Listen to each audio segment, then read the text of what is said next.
तो चलिए दोस्तों, जितने भी छात्र एग्जाम देने वाले हैं बिहार बोर्ड से, मैथ विज्ञान के बाद अब सामाजिक विज्ञान की बारी है दोस्तों। यहाँ पे 80 में 80 लाने का, ठीक है। तो वीडियो को अंत तक जरूर देखिएगा। जितने भी छात्र बिहार बोर्ड से मैट्रिक का एग्जाम देने वाले हैं, यहाँ पे सोशल विज्ञान का, सोशल साइंस का दोस्तों, सामाजिक विज्ञान का, ठीक है। तो चलिए हम लोग एक एक प्रश्न यहाँ पे देखते हैं। टोटल आप लोग को 80 ऑब्जेक्टिव रहेंगे, जिसमें से सिर्फ और सिर्फ आपको चुन चुन के 40 का जवाब देना है, जैसे आप लोगों ने साइंस में दिया, ठीक है। उसी तरीके से 24 आपको लघु उत्तर रहेंगे, जिसमें से 12 का जवाब देना होगा। 8 आपको दीर्घ उत्तर रहेंगे, जिसमें से 4 का सिर्फ और सिर्फ जवाब देना होगा। टोटल पूर्णांक इसमें भी 80 रहेंगे, ठीक है। और समय दिए जाएंगे 2 घंटे 45 मिनट का। 80 में से 100 में से 80 का रहेगा यहाँ पे, और 20 नंबर का आप लोगों का प्रैक्टिकल होता है, ठीक है। तो चलिए हम लोग यहाँ पे एक एक प्रश्न देखते हैं। जितने भी छात्र एग्जाम देने वाले हैं बिहार बोर्ड से, यहाँ पे मैट्रिक का, सामाजिक विज्ञान का दोस्तों, मैथमेटिक्स, और आप लोगों को विज्ञान के बाद यहाँ पे सोशल साइंस की अब बारी है, ठीक है। इसमें भी आप लोगों को 80 में 80 लाना है। तो चलिए एक एक प्रश्न देखते हैं। वीडियो को सभी छात्र लाइक कर लीजिएगा, साथ में चैनल को सब्सक्राइब करके बेल आइकन को प्रेस कर देना, ताकि इसी तरीके से नए वीडियो लेकर आएंगे, नोटिफिकेशन दोस्तों आपको मिल जाया करेगा, ठीक है ना, हर एक सब्जेक्ट का। तो चलिए हम लोग एक एक प्रश्न यहाँ पे देखते हैं, बहुत ही सिंपल तरीके से। जितने भी प्रश्न आप सभी के एग्जाम में हूबहू देखने को मिलेंगे, वही हम लोग यहाँ पे प्रश्न करने वाले हैं, ठीक है। तो अंत तक सभी देखना, काफी इंपॉर्टेंट प्रश्न यहाँ पे बताने वाला हूँ, ठीक है। वीडियो के डिस्क्रिप्शन में लिंक है वेबसाइट का, जाके तैयारी कर सकते हो। लाखों छात्र वहां से पढ़ रहे हैं। तो चलिए हम लोग एक एक प्रश्न देखते हैं। यहाँ पे सबसे पहले हम लोग क्या करेंगे दोस्तों, यहाँ पे बहुविकल्पीय प्रश्न पढ़ेंगे, ठीक है, जिसमें से 4 ऑप्शन दिए जाएंगे। एक ऑप्शन आपका सही होगा। ओएमआर पे आप लोग को इस तरीके से रंगना होता है, ठीक है। 4 ऑप्शन दिए जाते हैं, जिसमें से एक सही होगा, उसी को रंगना पड़ेगा। चलिए पहला प्रश्न देखते हैं, अंत तक सभी देखना। कहा गया कि यूरोपवासियों के लिए किस देश का साहित्य एवं ज्ञान विज्ञान प्रेरणा का स्रोत रहा है। देखिए, यूरोपवासियों के लिए कहा गया है ना, किस देश का साहित्य एवं ज्ञान जो विज्ञान प्रेरणा का स्रोत रहा है। जर्मनी, यूनान, तुर्की, इंग्लैंड। सही उत्तर हो जाएगा यूनान का। किसका? यूनान का। ऑप्शन नंबर बी हो जाएगा यहाँ पे ख। सेकेंड नंबर प्रश्न देखते हैं, थोड़ा सा फास्ट करते हैं, समय कम है। ज़्यादा से ज़्यादा आप लोग प्रैक्टिस सेट करो, ठीक है। जितना प्रैक्टिस करोगे उतना आप लोगों के लिए बेहतर होगा। अगला है कि इटली एवं जर्मनी वर्तमान में किस महादेश के अंतर्गत आते हैं। देखिए, इटली एवं जर्मनी जो है, ये जितने भी देश हैं ना, ये सारे आपको यूरोप देश में आते हैं, यूरोप महादेश में, ठीक है। यूरोप महादेश में जैसे एशिया में कौन कौन आते हैं, यहाँ पे चीन हो गया, भारत हो गया, नेपाल हो गया, भूटान हो गया, पाकिस्तान हो गया, ये सारे आपका एशिया में आता है, ठीक है। और ये इटली, जर्मनी, ये सारे आपको, इंग्लैंड, ये सारे यूरोप में आता है। ऑप्शन नंबर यहाँ पे 2 का सी हो जाएगा। 3 नंबर है, बहुत ही शानदार है कि रूस में जार का अर्थ क्या होता है। देखिए, रूस में अगर जार का अर्थ होता है, ये सही उत्तर हो जाएगा। यहाँ पे रूस का सम्राट होता है। क्या होता है? रूस का सम्राट। ऑप्शन नंबर यहाँ पे डी के साथ चलना है, 3 का घ हो जाएगा। चलिए फोर्थ नंबर देखते हैं। कहा गया कि हिंद चीन में, देखो क्या कहा गया है कि हिंद चीन क्षेत्र में कौन कौन से देश आते हैं, या फिर हिंद चीन क्षेत्र में आने वाले देश का नाम क्या है। तो सही उत्तर हो जाएगा यहाँ पे दोस्तों कंबोडिया, वियतनाम और लाओस। क्या हो जाएगा? कंबोडिया, वियतनाम और लाओस। थाईलैंड तो होगा नहीं। ऑप्शन नंबर यहाँ पे चीन भी नहीं होगा, ठीक है ना। और हिंद चीन भी यहाँ भी नहीं होगा। ऑप्शन नंबर कंबोडिया, वियतनाम और लाओस, ये 3 देश आते थे। तो ऑप्शन नंबर 4 का क्या हो जाएगा यहाँ पे? सी, ग। नेक्स्ट प्रश्न देखते हैं 5 नंबर। कहा गया है कि वल्लभ भाई पटेल को सरदार की उपाधि किस किसान आंदोलन के दौरान दी गई थी। तो हम लोग को पता होगा दोस्तों कि वल्लभ भाई पटेल को सरदार की उपाधि जो दी गई थी, वो बारदोली सत्याग्रह के दौरान दी गई थी। बारदोली आंदोलन, बारदोली किसान आंदोलन के दौरान, ठीक है। तो 5 का सही उत्तर इस एक के साथ चलेंगे। 6 देखते हैं कि जनसंख्या घनत्व सबसे अधिक कहाँ होता है। तो हम लोग जानते होंगे जनसंख्या का घनत्व जो सबसे अधिक होगा वो महानगर में होगा, जैसे मुंबई में, दिल्ली में, कोलकाता में, बेंगलोर में, चेन्नई में। ये सारे जितने भी शहर है दोस्तों, उसमें वो सारे महानगर है, और उसमें जनसंख्या घनत्व काफ़ी अधिक होते हैं। चलिए 7 नंबर देखते हैं कि भारत के लिए पहला फैक्ट्री एक्ट किस वर्ष पारित हुआ था। देखिए, भारत के लिए पहला फैक्ट्री वर्ष की अगर बात करेंगे हम लोग, तो 1881 ईस्वी में हुआ था। ऑप्शन नंबर अंग्रेज के शासनकाल में ही। Option number C. 8 नंबर है कि गिरमिटिया मजदूर बिहार के किस क्षेत्र से भेजे जाते थे। तो पता ही होगा दोस्तों, गिरमिटिया मजदूर जो भेजा जाता था वो पश्चिमी चंपारण के क्षेत्र से भेजा जाता था, इसलिए हम लोग यहाँ पे पश्चिमी चंपारण लिखेंगे। तो ऑप्शन नंबर क्या हो जाएगा? 8 का डी करेक्ट हो जाएगी, ठीक है। चलिए 9 नंबर देखते हैं। कहा गया कि वर्नाक्यूलर प्रेस एक्ट, देखिए वर्नाक्यूलर प्रेस एक्ट से बचने के लिए किस पत्र ने रातों रात अपनी भाषा बदल दी। एक वर्नाक्यूलर प्रेस एक्ट लागू हुआ था, उससे बचने के लिए कौन सा पत्रिका यहाँ पे बोल रहा है कि रातों रात अपनी जो भाषा बदल दी थी। हरिजन, भारत मित्र, अमृत बाजार पत्रिका, या फिर हिंदुस्तान रिव्यू। तो 9 का सही उत्तर हो जाएगा अमृत बाजार पत्रिका, 9 का सी। अगला क्वेश्चन देखते हैं 10 नंबर की। पूर्ण स्वराज की मांग का प्रस्ताव कांग्रेस के किस अधिवेशन में पारित हुआ। बहुत ही शानदार प्रश्न है कि पूर्ण स्वराज की मांग जो है कांग्रेस के किस अधिवेशन में पारित हुआ था। ये हुआ था आपका दोस्तों लाहौर अधिवेशन में, ठीक है। लाहौर अधिवेशन जो ऑप्शन नंबर ए में है। 11 नंबर है कि भारत के किस स्थान पर पहला परमाणु ऊर्जा केंद्र स्थापित किया गया था। क्या कहा गया है कि भारत के किस स्थान पर पहला परमाणु ऊर्जा केंद्र जो है स्थापित किया गया था? चार है यहाँ पे ऑप्शंस, कलपक्कम, उसके बाद नरोरा, राणा प्रताप सागर या फिर तारापुर। 11 का सही उत्तर हो जाएगा तारापुर। ठीक है, ऑप्शन नंबर डी के साथ चलेंगे। अगला देखते हैं 12 नंबर कि प्राकृतिक गैस किस खनिज के साथ पाया जाता है? देखिए प्राकृतिक नेचुरल गैस जो होता है ये आपका पेट्रोलियम के साथ पाया जाता है। किसके साथ? पेट्रोलियम के साथ। 13 नंबर देखते हैं कि ऊर्जा का गैर पारंपरिक स्रोत क्या है? देखिए ऊर्जा का गैर पारंपरिक स्रोत की अगर बात करेंगे हम लोग तो वो होता है सौर ऊर्जा। ये गैर पारंपरिक है। पारंपरिक जो बहुत दिनों से आ रहा है कोयला, विद्युत और पेट्रोलियम, लेकिन सौर ऊर्जा ये गैर पारंपरिक स्रोत है। ऑप्शन नंबर डी के साथ चलेंगे, घ। अगला है कि भोपाल गैस त्रासदी में किस गैस का रिसाव हुआ था? बहुत ही शानदार प्रश्न है, पूछा जाएगा। तो इसका नाम था मिथाइल आइसोसाइनेट। क्या नाम था? Methyl isocyanate. तो 14 का से उत्तर सी हो जाएगा यहाँ पे। चलिए नेक्स्ट प्रश्न देखते हैं 15 नंबर। कहा गया है कि फाल्टा विशेष आर्थिक क्षेत्र कहाँ स्थित है?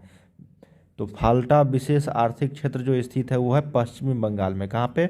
पश्चिमी बंगाल में। अगला है कि संजय गांधी जैविक उद्यान किस नगर में स्थित है? तो ये पटना का चिड़ियाघर का नाम है संजय गांधी जैविक उद्यान। तो इसका सही उत्तर हो जाएगा ऑप्शन नंबर डी हो जाएगा यहाँ पे, पटना। अगला यहाँ पे कि मंदार हिल किस जिला में स्थित है? बिहार के। तो मंदार हिल जो है ये बांका जिला में स्थित है। कहाँ पे? बांका जिला में। सी के साथ चलेंगे। 18 नंबर है कि उच्चावच प्रदर्शन के लिए हैस्यूर विधि का विकास किसने किया था? तो देखिए उच्चावच प्रदर्शन के लिए हैस्यूर विधि का जो विकास किया था ये किया था दोस्तों आपका लेहमान ने। किसने? लेहमान ने। तो 18 का सही उत्तर बी हो जाएगा। 19 नंबर देखते हैं कि सासाराम नगर का विकास हुआ था। तो सासाराम नगर का जो विकास हुआ था दोस्तों ये मध्य युग में हुआ था। किस में? मध्य युग में। ऑप्शन नंबर ए यहाँ पे सही उत्तर हो जाएगी। नेक्स्ट देखते हैं यहाँ पे 20 नंबर कि सीमेंट उद्योग का सबसे प्रमुख कच्चा माल क्या है? देखिए सीमेंट उद्योग का जो सबसे प्रमुख कच्चा माल की अगर बात करेंगे हम लोग तो वो चूना पत्थर है आपका। ठीक है, तो 20 का सही उत्तर किसके साथ चलेंगे हम लोग? चूना पत्थर के साथ।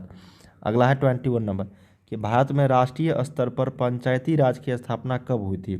देखिए पंचायती राज की स्थापना की अगर बात करेंगे राष्ट्रीय स्तर पर, ठीक है ना, वो हुआ था आपका कितने ईस्वी में? तो 1959 ईस्वी में। तो ऑप्शन नंबर 21 का एक के साथ चलेंगे। अगला है 22 कि बिहार में पंचायती राज का स्वरूप क्या है? देखिए बिहार में पंचायती राज का अगर स्वरूप की बात करेंगे हम लोग तो ग्राम पंचायत भी है, पंचायत समिति भी है, जिला परिषद भी है, तीनों का निर्माण होता है। ऑप्शन नंबर हम लोग डी के साथ चलेंगे यहाँ पे। तो क्या हो जाएगा 22 का? डी। तो इस देखते हैं कि इंडिका पुस्तक के लेखक कौन है? काफ़ी शानदार प्रश्न है। इंडिका पुस्तक के लेखक थे मेघास्थनीज। कौन थे? मेघास्थनीज। ऑप्शन नंबर तो इसका क्या हो जाएगा यहाँ पे? ए हो जाएगा, मेघास्थनीज। चलिए अगला प्रश्न देखते हैं 24 नंबर। कहा गया है कि भारत में सर्वप्रथम नगर निगम की स्थापना की गई थी कहाँ पे? सर्वप्रथम नगर निगम की स्थापना की अगर बात करेंगे हम लोग तो चेन्नई में किया गया था। कहाँ पे? चेन्नई में। तो 24 का सही उत्तर ए के साथ चलेंगे। ठीक है, 25 देखते हैं कि संघ सरकार का उदाहरण है। देखिए संघ सरकार का उदाहरण की अगर बात करेंगे तो वो अमेरिका है। क्या है? अमेरिका। तो 25 का भी सही उत्तर क्या हो जाएगा यहाँ पे? ए। अगला देखते हैं 26 नंबर। ये तो काफ़ी शानदार प्रश्न है कि चिपकू आंदोलन का प्रारंभ किस राज्य से हुआ था? तो हम लोग को पता ही होगा कि चिपकू आंदोलन जो है पेड़ को बचाने के लिए किया गया था। वहाँ पे महिला लोग जो है चिपक जाते थे लोग, ठीक है, जितने भी लोग थे उस गांव के, पेड़ों से कि न काटे उस पेड़ को। तो वो उत्तराखंड से स्टार्ट हुआ था। कहाँ से? उत्तराखंड से। चलिए अगला देखते हैं कि नर्मदा बचाओ आंदोलन संबंधित है किससे?